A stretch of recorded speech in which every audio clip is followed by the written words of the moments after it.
Las zorras tienen cuevas para dormir. Las aves de los cielos tienen... Que Dios les bendiga. Nuevamente estamos en nuestro estudio semanal y en esta tarde vamos a traer un tema glorioso sobre la gloria de Dios, cómo hacer descender esa gloria, o mejor dicho, cómo desciende esa gloria. No es como nosotros con nuestros métodos humanos pretendemos hacer descender la gloria de Dios, sino que Dios tiene sus métodos y sus métodos son perfectos. En esta ocasión vamos a leer el capítulo 6, en el capítulo 6 del segundo libro de Samuel, y vamos a leer el primer verso. Y la escritura dice: David volvió a reunir a todos los escogidos de Israel, 30,000. Y se levantó David y partió de Baala de Judá, con todo el pueblo que tenía consigo, para hacer pasar de allí el arca de Dios, sobre la cual era invocado el nombre de Jehová de los ejércitos, que mora entre los querubines. Qué hermoso. Vamos a ver primeramente, hermanos, David ya está reinando sobre, no solamente en Hebrón, sino sobre todo Israel. Lo buscaron en el capítulo 5, todas las tribus de Israel fueron a Hebrón, y ellos dijeron: henos aquí hueso tuyo y carne tuya somos. Ahora sí, lo están reconociendo. Y no les quedó otra opción, y esto nos recuerda cuando nosotros buscamos, bueno, voy a hablar en primera persona.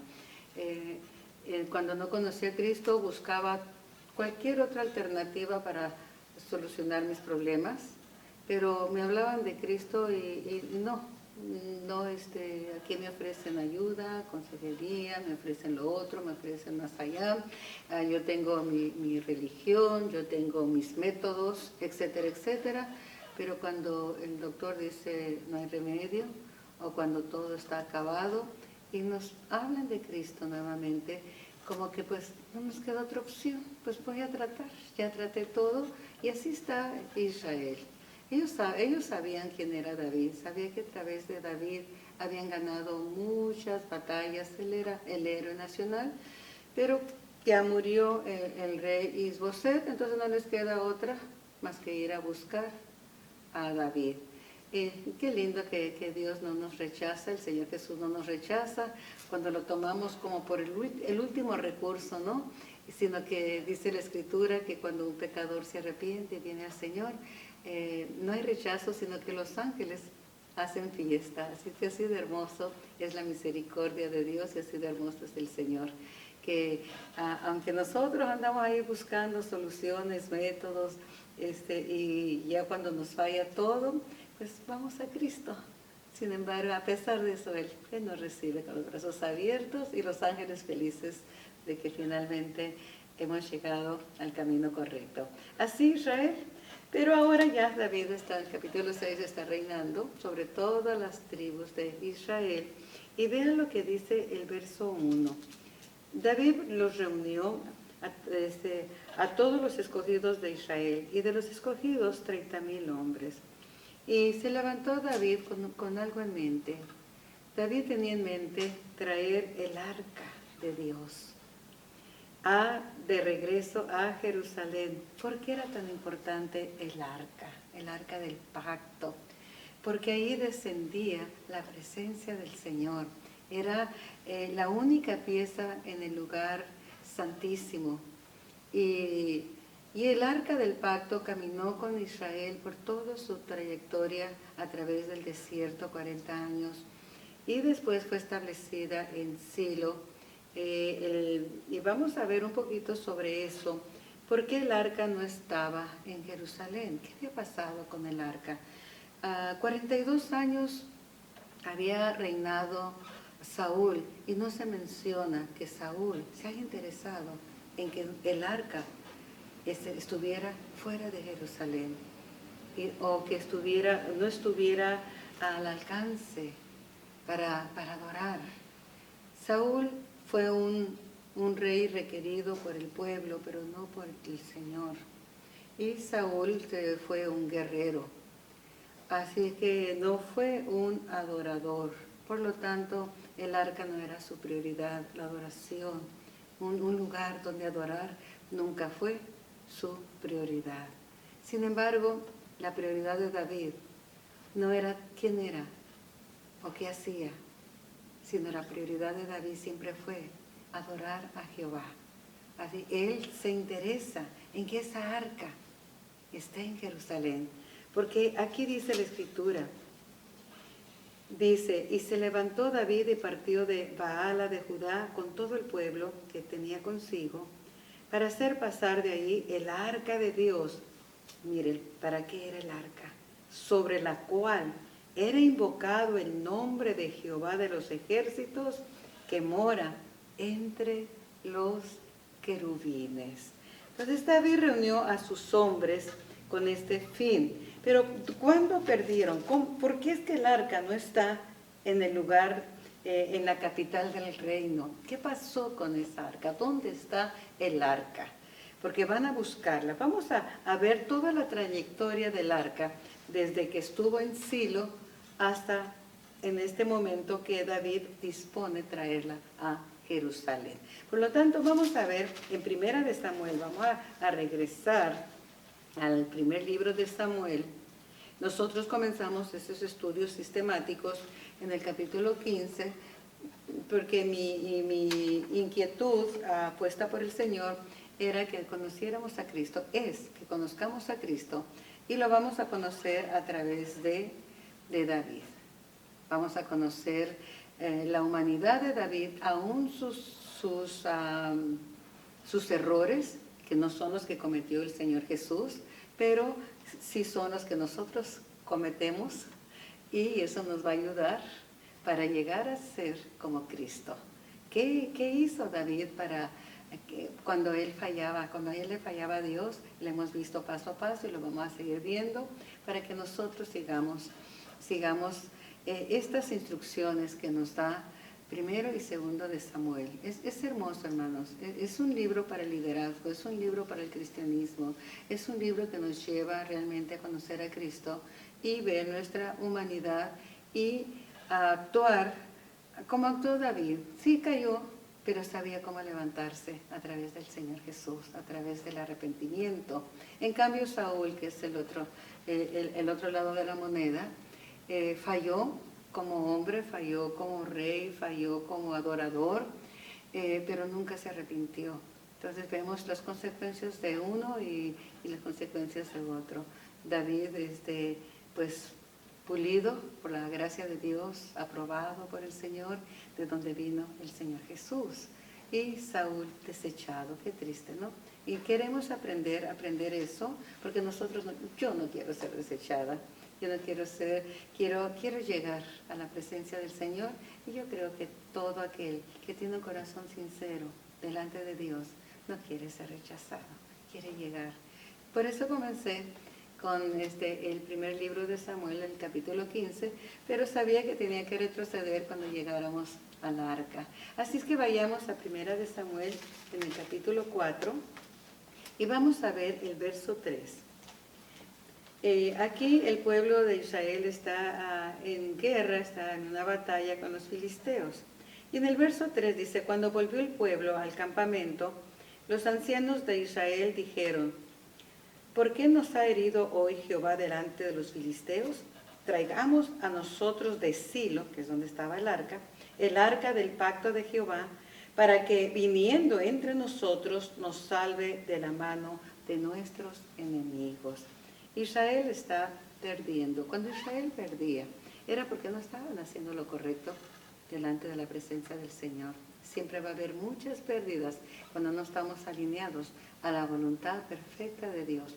Y aquí están peleando con los filisteos y están perdiendo. Entonces dice, bueno, ¿qué pasó? ¿Por qué el Señor permitió que fuéramos heridos? Vamos a hacer algo. Y aquí se les ocurrió la brillante idea de traer el arca, la caja que fue hecha de madera de acacia, chapeada de oro fino, donde moraban las tablas de la ley, los 10 mandamientos que le fueron entregados por mano de Dios a Moisés, y también estaba el maná, una muestra del maná que ellos comieron en el desierto, y la vara que floreció, la vara de Aarón, indicando que el ministerio tiene que tener frutos, tiene que tener flor y fruto. Amén. Entonces, ahora se les ocurre la brillante idea de traer el arca como un amuleto. Están en desobediencia, están en pecado. Pero traigamos el Salmo 91 para que el Señor nos libre de la peste destructora que en medio del día destruye. Y vamos a abrir la Biblia, Estoy en pecado, estoy en rebelión, estoy en desobediencia. No me ha interesado durante muchos años o muchos meses o muchos días el buscar la voluntad de Dios para mi vida, el rendirme a su voluntad perfecta, a vivir como que yo soy la que gobierna mi vida. Pero hay una peste. Abramos el Salmo 91 porque el Señor nos va a proteger. Eso es lo que hizo Israel. Están en pecado. En Silo hay pecado. En el tabernáculo hay pecado. En el ministerio hay pecado. Los hijos del sacerdote Elí, que son sacerdotes también sirviendo en el tabernáculo, han pecado, han cometido abominación aún dentro del templo, del tabernáculo. Pero están perdiendo la guerra. Hay pruebas, hay luchas, están muriendo, hay mortandad. Traigamos el arca. Como que el arca es un amuleto. Como que la Biblia es un amuleto para protegerme, aunque no la obedezca, aunque no viva su palabra. Pero voy a poner el Salmo 91 para que me libre de esta peste. Qué tremendo error cometió Israel. Dios no es un amuleto que me pueda colgar para que me dé buena suerte. Dios no es un amuleto para que me proteja. No, la protección viene cuando nosotros caminamos con Él en obediencia. La bendición de Jehová se derrama, la bendición del Señor Jesús se derrama en nuestras vidas, la bendición del Espíritu Santo viene en nuestras vidas cuando caminamos con Él, cuando no nos convertimos en enemigos de Él. ¿Sabe cuándo somos enemigos de Dios? Cuando amamos más las cosas de este mundo. Es cuando dice Santiago 4:4 que nos convertimos en enemigos de Dios. Así es que, amados en Cristo, mire, esto no es nuevo. Israel se les ocurre la idea, traigamos el arca, y con todo y arca perdieron la batalla. Trajeron equivocadamente el arca. El arca era para que la presencia del Señor descendiera. Cuando el sacerdote limpio, purificado, arrepentido, entraba al lugar santísimo para buscar dirección de Dios. Esa es la posición. No para exhibirla como un amuleto. Aquí está la presencia del Señor. No, amados. Ahí fue cuando perdieron el arca. Tristemente, cuando Elí, el sacerdote, se enteró de que había sido capturada el arca por los filisteos y la habían llevado a su templo, al templo de Dagón, mitad pez y mitad hombre, y ahí la habían puesto como un trofeo, exhibiéndola, pero no les fue bien, porque ahí era un símbolo de la presencia del Señor. Y al día siguiente que pusieron ahí el arca, abrieron el templo y encontraron que Dagón se había caído. Su estatua estaba a un lado del arca. Al día siguiente, al siguiente día, ya lo encontraron también hasta sin cabeza, y así sucesivamente, hasta que finalmente les cayó una plaga tremenda de tumores, de hemorroides, que nadie podía estar sentado. Todo el pueblo tuvo hemorroides y todo el pueblo tuvo una plaga de ratas. Así que mire, vamos a ver el capítulo 5, verso 1. Cuando los filisteos capturaron el arca de Dios, la llevaron desde Ebenezer, Asdod. Y tomaron los filisteos el arca de Dios y la metieron en la casa de Dagón y la pusieron junto a Dagón. Y cuando al siguiente día los de Asdod se levantaron de mañana, y aquí Dagón postrado en tierra delante del arca de Jehová, y tomaron a Dagón y lo volvieron a su lugar. Y volviéndose a levantar de mañana el siguiente día, aquí que Dagón había caído postrado en tierra delante del arca de Jehová, y la cabeza de Dagón y las 2 palmas de sus manos estaban cortadas sobre el umbral, habiéndole quedado a Dagón el tronco únicamente. El Señor tiene sentido del humor, déjeme le digo, amén. Los ídolos son ídolos y son hechos de barro, de madera, del material que sea, pero solo Dios es verdadero. Vamos a ver en el capítulo 6, de inicio de Primera de Samuel, vamos a ver el verso 6, que sigue pasando con los filisteos. Estuvo el arca de Jehová en la tierra de los filisteos 7 meses. Entonces los filisteos, llamando a los sacerdotes y adivinos, preguntaron: ¿qué haremos del arca de Jehová? Hacernos saber de qué manera la hemos de devolver a enviar a su lugar. ¿Por qué la querían regresar? Por lo que les dije, vino una plaga, enviaron, miren el verso 11 del 5, enviaron y reunieron a todos los príncipes de los filisteos diciendo: enviad el arca del Dios de Israel y vuélvase a su lugar y no nos mate a nosotros ni a nuestro pueblo, porque había consternación de muerte en toda la ciudad y la mano de Dios se había agravado allí. Y los que no morían eran heridos de tumores, o sea, las hemorroides, y el clamor de la ciudad subía al cielo. Note usted, tenían algo que no les pertenecía y quisieron llevar el arca donde descendía la presencia del Señor como un trofeo ante su Dios. No les fue bien a los filisteos, así que dicen: ya regresemos el arca al Dios, a los israelitas, regresémoslos al Dios de Israel. Y están planeando cómo regresarlos. En el capítulo 7, ahí mismo en el 6, perdón, se les ocurre a ellos la idea, bueno, los métodos de ellos son paganos. Pusieron el arca en un carro, verso 8, tomaréis luego el arca de Jehová, menos mal que reconocen que el arca era de Jehová, y la pondréis sobre el carro y las joyas de oro. ¿Sabe por qué hicieron joyas de oro? Hicieron figuras. En el verso 5 dice que hicieron figuras, como tuvieron hemorroides, tumores, hicieron de oro 5 tumores de acuerdo a los príncipes de los filisteos.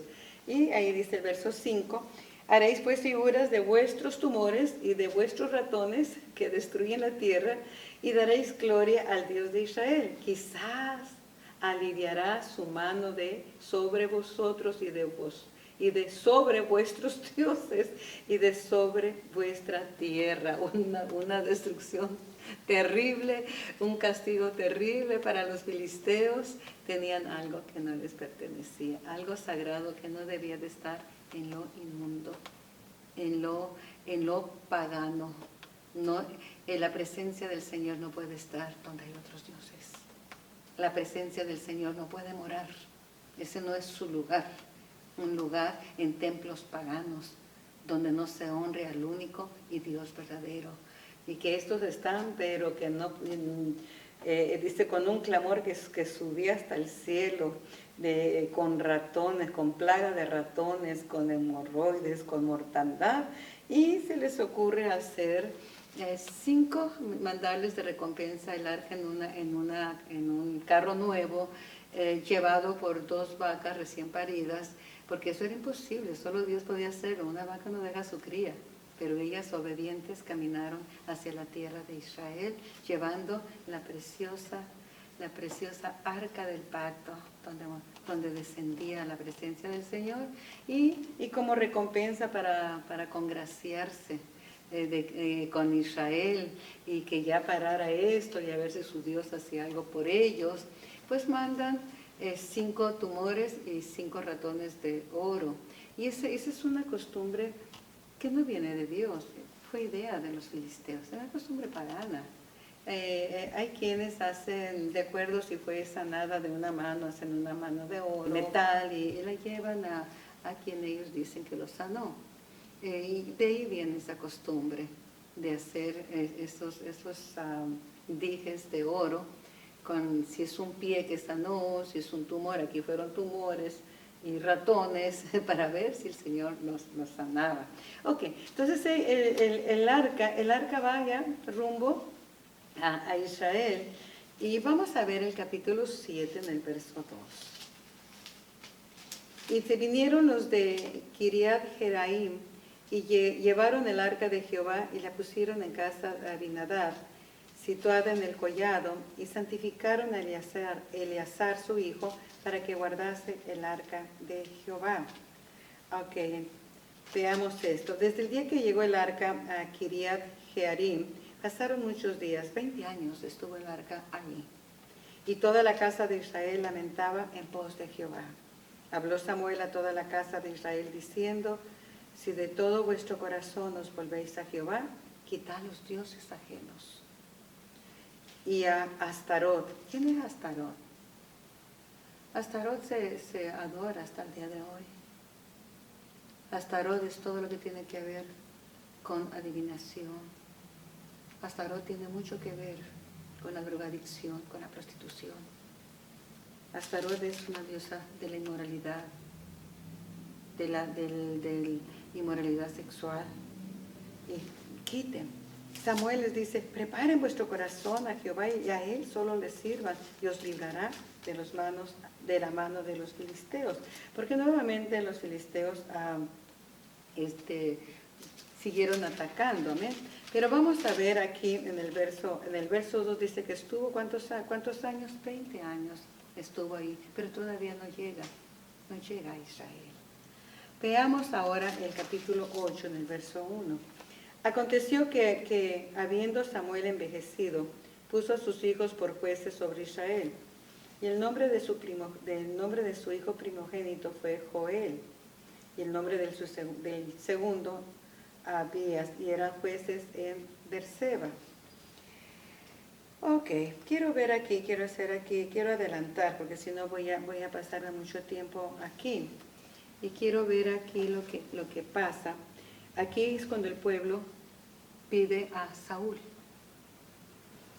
Samuel es el juez, el que gobierna a través, Jehová gobierna, y Samuel es el intermediario.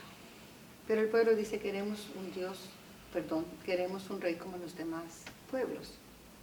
Y Samuel se entristece, pero Jehová le dice: no te están rechazando a ti, me están rechazando a mí. Y aquí es cuando Saúl es elegido como rey. Y lo que a mí me llama mucho la atención es que por 42 años que reinó, Saúl nunca se interesó en el arca. El arca estuvo en una casa. Saúl no pensó: ahora yo soy el rey, traigamos el arca a Jerusalén, la capital del reino, honremos a Jehová. No es hasta que David reina, todo esto para llegar aquí, y vayamos nuevamente a segundo de Samuel, en el capítulo en el que estamos, capítulo 6, que David, ya reinando sobre todo Israel, sobre las 12 tribus, él quiere traer el arca. ¿Qué dice él aquí en el verso 2? Dice: para hacer pasar de ahí el arca de Dios, sobre la cual era invocado el nombre. Era invocado, no había vuelto a ser invocado el nombre de Jehová, donde descendía su presencia. Y el corazón de David, que ama a Dios, quiere el arca en Jerusalén para que el nombre del Señor sea invocado. Pero vamos a ver cómo se prepara David. Dice: pusieron el arca sobre un carro nuevo y la llevaron de la casa de Abinadab, que estaba en el collado. Y Usa y Ahío, hijos de Abinadab, guiaban el carro nuevo. Cuando lo llevaban de la casa de Abinadab, que estaba en el collado con el arca de Dios, Ahío iba delante del arca, y David y toda la casa de Israel danzaban delante de Jehová con toda clase de instrumentos de madera, de haya, con arpas, salterios, panderos, flautas y címbalos. Cuando llegaron a la era de Nacón, Usa extendió su mano al arca de Dios y la sostuvo porque los bueyes tropezaban. Y el furor de Jehová se encendió contra Usa y lo hirió ahí Dios por aquella temeridad y cayó ahí muerto junto al arca de Dios. Vamos a ver qué está pasando aquí. ¿Por qué hubo una muerte? ¿Por qué hubo furor de parte de Jehová? El intento de David fue bueno. Hubo música, hubo desfile, hubo una carreta nueva para ser transportada. Y ahí pusieron el arca del pacto, jalada por bueyes. Hubo gran festejo, todos danzaban. Y amados en Cristo, esto no tenía nada de malo. Así deberían de ser siempre nuestros cultos. No solamente traer música, danzar, que haya júbilo, que haya gozo. Cada vez que nos reunimos en la casa del Señor, nuestro corazón debe estar dispuesto con gozo, porque vamos a invocar el nombre del Señor en el lugar correcto, en el lugar donde Él dijo que cualquiera que invocara su nombre, Él escucharía. Cuando Salomón dedicó el templo, esa fue su oración y Jehová Dios la contestó. El Señor Jesús siempre honró la casa de su Padre y él cuando miró que la deshonraban, no viniendo de corazón a su casa, dijo que habían convertido su casa en una cueva de ladrones. Y el mismo Señor Jesús dijo, mi casa será llamada casa de oración. No podemos quitar la oración de la casa del Señor. El Señor lo escogió. El propósito de David, excelentísimo. La manera de hacerlo fue lo que no agradó a Dios. La música, magnífico, estupendo. Que haya regocijo, que nos gocemos, que dancemos en la santa presencia del Señor, pero una danza no carnal, una danza no sensual, una danza de regocijo en el espíritu. Hay de danza a danza. No es un baile mundano donde se va a exhibir el cuerpo sensualmente. No, es una danza santa, como lo hace Israel, como lo hace, como el mismo Señor se regocijaba. Ahí no hay nada pecaminoso. Pero cuando la danza mueve sensualmente el cuerpo y atrae las miradas, ya eso ya no es la danza santa. Esa es la danza que las mujeres y los hombres danzaron cuando estaban ante el becerro de oro. Es una danza en desobediencia, es una danza en pecado, es una danza que no honra a Dios. Si hay pecado en nuestro corazón, ¿cómo vamos a honrar a Dios con una danza? Primero alineémonos, limpiémonos nuestro corazón, vengamos arrepentidos, examinando nuestro corazón, diciendo, Señor, vengo quebrado, humillado, he pecado contra ti. Después hay regocijo, porque cuando venimos arrepentidos y el Señor nos perdona, viene ese gozo. Y entonces sí, podemos mover nuestros pies, nuestras manos, con adoración al Señor. No había nada de malo en eso, no había nada de malo en el festejo. Lo malo fue que la trajeron de manera incorrecta. El arca del pacto no se transportaba en carretas. Lo hicieron los filisteos, pero ellos eran paganos. No podemos traer los métodos paganos para hacer descender y cargar la gloria de Dios. No podemos traer esos métodos del mundo a la iglesia. ¿Sabe cuándo se ha perdido el respeto a la casa del Señor? ¿Sabe cuándo perdimos? Ojalá que usted no lo haya perdido. Aquella reverencia a la casa del Señor. Cuando se hizo fácil tomar música del mundo y ponerle letra supuestamente cristiana. Se cerraron los himnarios de letras y música compuesta en el altar, en quebranto, en ayuno, en búsqueda de Dios, donde el tema era entrar a las mansiones celestes y no acomodarnos a este mundo, donde el tema de lo que cantábamos era: Señor, perdóname, me rindo a ti, soy pecador, vengo a ti, me rindo a ti. Esa era la letra. Cuando se perdió por tomar métodos del mundo, vino la decadencia. ¿Y qué pasó? Los ojos de los cristianos que cayeron en ese engaño, puestos en las cosas materiales, puestos en la prosperidad, en que si tú estás pasando una prueba de enfermedad es porque estás en pecado. ¿Y qué dejó? ¿Estaba en pecado? No. Dios quería mostrar la fe de Job. Dios quería enseñarle a Satanás que Job no lo amaba por lo que le daba, o porque le iba bien, o porque estaba bendecido, sino que lo amaba porque él merece ser amado. Hoy vienen las pruebas y muchos se caen. Hoy viene una pandemia y todos atemorizados. Viene escasez y no, es que no estoy en el lugar correcto porque ahí no hay bendición. ¿Cuándo se perdió ese enfoque?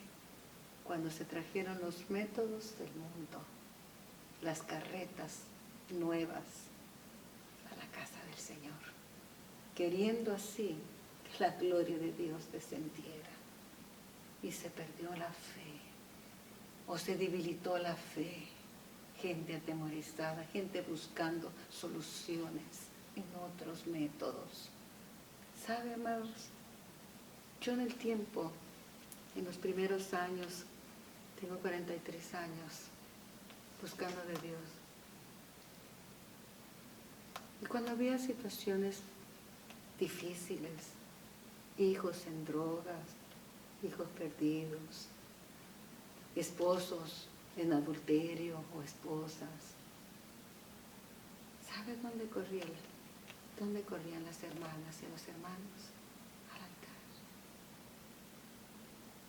Y ahí, hermanos, horas y horas, y la congregación apoyando, en ayuno y oración. Las mujeres, no me salgo de este cuarto hasta que yo vea un cambio en mi esposo. Días en ayuno, semanas en ayuno. Hermana, no va a entregar el ayuno, no, hasta que yo vea el cambio, hasta que yo vea a mi esposo cambiado. Hoy, ¿dónde corremos? Cuando hay problemas matrimoniales, usted sabe dónde corre. Corra al cuarto, corra al lugar secreto. Yo recuerdo a mi hermana, ella, miembro, era la que dirigía el grupo de oración, una hermana Alicia. Su esposo no era convertido. Ella es muy fiel en la iglesia, en el grupo de oración. Una mujer de Dios, una mujer que se entregó completo. Y sus hijos estaban pequeños. Y nosotros conocíamos a su esposo. ¿Sabe cómo lo conocíamos? Hermanas, apóyenme en oración. Vamos a orar por mi esposo. Él es un predicador. Mi hermana tiene un esposo predicador. Y ahí estábamos, y nos metía la hermana en ayuno y oración, sigamos orando por mi esposo, predicador, hermanas. Y sigamos orando. Un día llegó el esposo. Me recuerdo que estábamos en el culto cuando llega el esposo. Entró y fue derecho al altar a entregar su vida a Cristo. Y todos, el predicador. Cuando él hizo la oración de fe y dio su testimonio, él no era predicador, él era un hombre del mundo, pecador a lo máximo, pero el hermano hablaba por fe. Y por fe oraba. Y por fe clamaba. No para ver si Dios lo iba a hacer, porque creía que Dios tenía el suficiente poder y que no tenía que buscar ayuda en ningún otro recurso, solamente clamando a Dios. Y amados, ellos tienen una iglesia fundada ahí cerca del estadio de los Dodgers. Hay una subidita, no recuerdo ahorita cómo se llama la ciudad. Todos sus hijos son predicadores. Ellos fundaron esa iglesia, están actualmente en Guatemala, levantando obras allá. La oración de fe. Pero hoy buscamos otros métodos para solucionar problemas matrimoniales, problemas de alcoholismo, de drogadicción. Y es lo que hizo David. Los filisteos llevaron el arca de regreso, le trajeron de regreso en una carreta. Pues, está bien, pero Dios no se agradó. Esa no era la manera de hacer descender la gloria de Dios. Esa no era la manera correcta. ¿Por qué digo que no era la manera correcta? Vamos a ver Números capítulo 4, verso 15. Números capítulo 4, verso 15. Gloria al nombre de Jesús. Que Dios nos ayude, hermanos, a no caer en este engaño. Cristo viene y Él no ha cambiado. Déjenme le digo, sus métodos siguen siendo los mismos. Jesucristo es el mismo de ayer, es el mismo hoy. Y va a seguir siendo el mismo mañana. Y que no hay métodos nuevos para hacer descender la gloria de Dios. No hay métodos nuevos para que haya cambios en nuestro corazón. No hay métodos nuevos para solucionar los problemas, cualquiera que sea el problema. Sigue siendo el mismo método. Buscadme y me hallaréis, dice el Señor. Todo lo que pidieres orando, lo vas a recibir en el nombre de Jesús. Números 4, verso 15. Cuando acaben Aarón y sus hijos de cubrir el santuario y todos los utensilios del santuario, cuando haya de mudarse el campamento, vendrán después de ello los hijos de Coat para llevarlos, pero no tocarán cosa santa, no sea que mueran. Había una instrucción dada por Dios a Moisés. El arca del pacto era una pieza santa. Y aunque eran sacerdotes, solamente los sacerdotes podían transportarla. Aunque eran sacerdotes, no podían tocarla. Las instrucciones del Señor no van a cambiar. Sus métodos no van a cambiar. En Números, ahí mismo, el capítulo 7, en el verso 9, vamos a ver esto, hermanos, ¿sí? Que quede claro. 7:9, pero los hijos de Coat no les dio porque llevaban sobre sí en los hombros el servicio de santuario. ¿Dónde se tenía que transportar el arca? O mejor dicho, ¿dónde se transportaba el arca? En los hombros. El arca del pacto era una caja de madera con oro. Se le ponían unas argollas a los lados y en la argolla se metían unas varas y así la transportaba en los hombros. ¿Qué hizo David? En una carreta nueva la transportaron, venían por un collado, los bueyes tropezaron, el arca se la dio y Usa extendió la mano. Al extender la mano, Usa murió. ¿Por qué? Porque habían provocado la ira de Dios. No métodos humanos, no métodos paganos. No hagamos mezcla. Dios es santo. Y querer tener la gloria de Dios en Jerusalén, qué bueno, qué lindo. Pero el método de ser transportada a la gloria no era la correcta. Dios había dado instrucciones precisas de cómo debía de ser transportada el arca.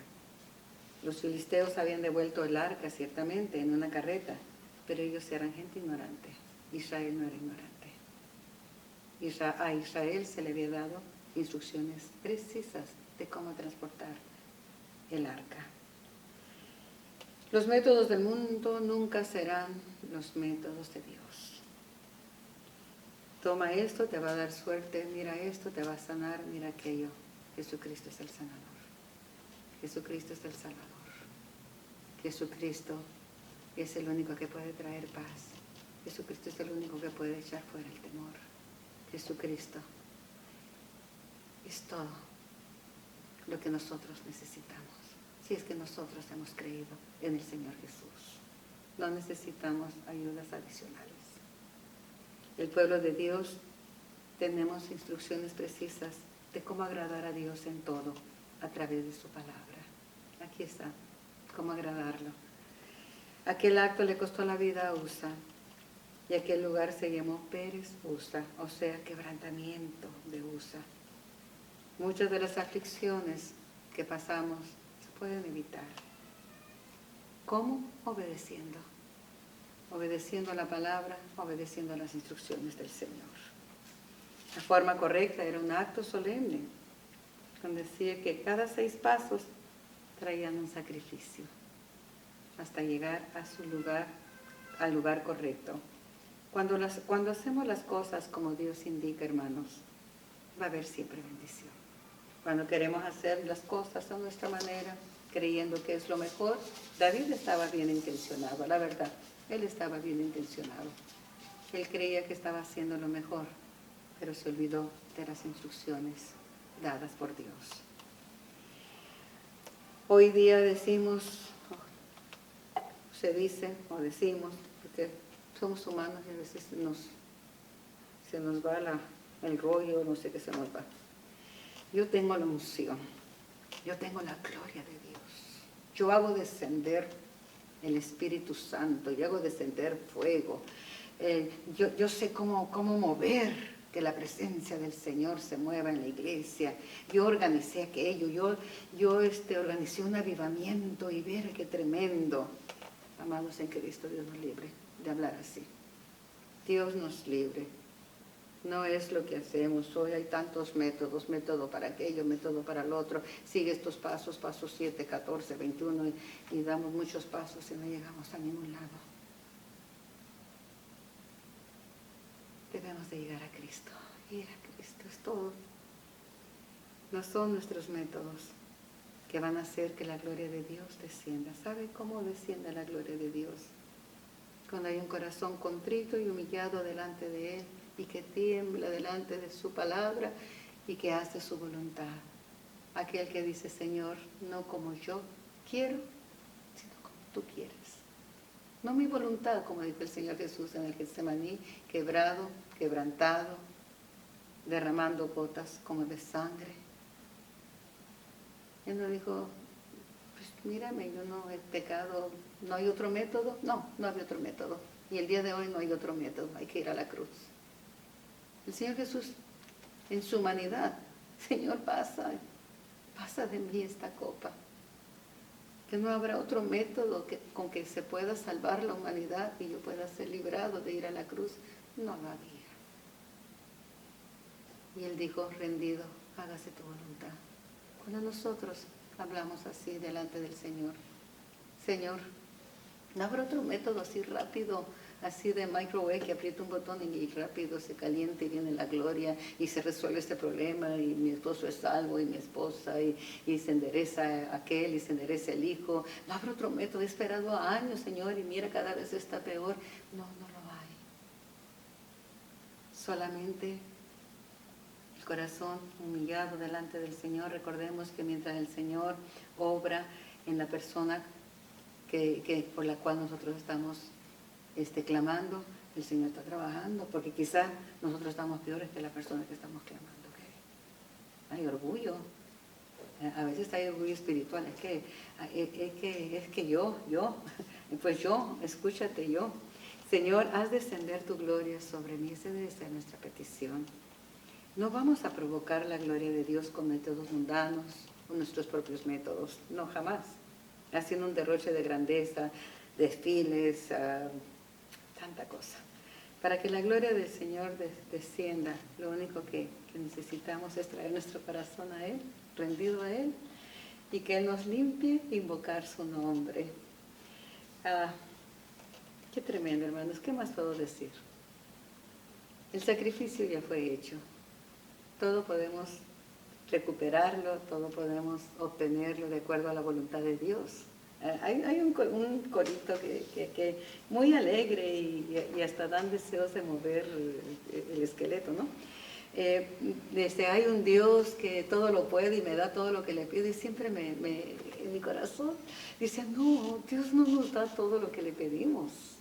No, ningún padre hace eso si es que realmente ama a sus hijos. A los hijos se les tiene que enseñar, sí, quieres esto, sí, pero también se les debe de enseñar que así como reciben el sí con gozo, reciban el no con gozo. Porque cuando no se les enseña el no, cuando ya son adultos, pues el día que les dicen no, se van de casa. Así es que no nos da todo lo que le pedimos, nos da todo lo que conviene a nosotros para nuestra felicidad y nos da de acuerdo a su voluntad. Así que el sacrificio perfecto ya fue hecho. Mire, tenemos los levitas tenían que sacrificar cada 6 pies, tenían que sacrificar un cordero. Nuestro cordero ya fue sacrificado. Así que podemos llegar confiadamente al trono de la gracia para que la gloria del Señor descienda cuando nuestro corazón está humillado, quebrantado, caminando en su santa voluntad. Te aseguro que la gloria de Dios va a descender abundantemente porque Él lo ha prometido. Que nuestra oración sea, Señor, que descienda tu gloria en mí. Para hacer alarde de que estoy llena de la gloria de Dios, no. Para que su nombre sea glorificado a través de mis acciones. Que Dios te bendiga, amados. Espero que este estudio sea de grande bendición. Dejemos de usar los métodos humanos. No nos va a dar resultado. Estamos en el último tiempo. Estamos en la última jornada. Cristo está a punto de venir. Y Él no viene. Él nos habló mucho, unos meses, como 2 años, de arrepentimiento y de no mezclar sementera. O creemos que Él lo puede hacer, Él, solo Él, sin métodos humanos, o tomamos los métodos humanos y nos olvidamos de la palabra de Dios. No puede haber mezcla. O confiamos o no confiamos. Dios no necesita ayudas. Él no necesitó la ayuda de nadie para abrir el Mar Rojo. Él no necesitó la ayuda tuya ni mía para detener el sol y la luna, para que el pueblo ganara batallas. Él no necesita nuestra mano para hacer maravillas. Él necesita nuestro corazón rendido a Él. Que Dios te bendiga, amado. Señor, yo quiero construir una habitación y vivir junto a ti. Señor, en suprema adoración, aquí está mi corazón que te quiere. Señor, yo quiero construir una habitación y vivir junto a ti.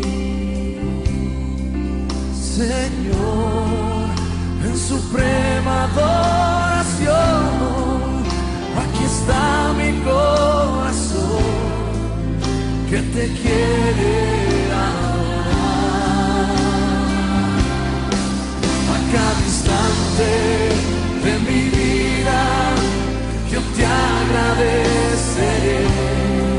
A cada instante de mi vida siempre te exaltaré. A cada instante de mi vida siempre te amaré, Señor. A cada instante de mi vida yo te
agradeceré. A cada instante de mi vida siempre te exaltaré. A cada instante de mi vida siempre te amaré, Señor.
Los discípulos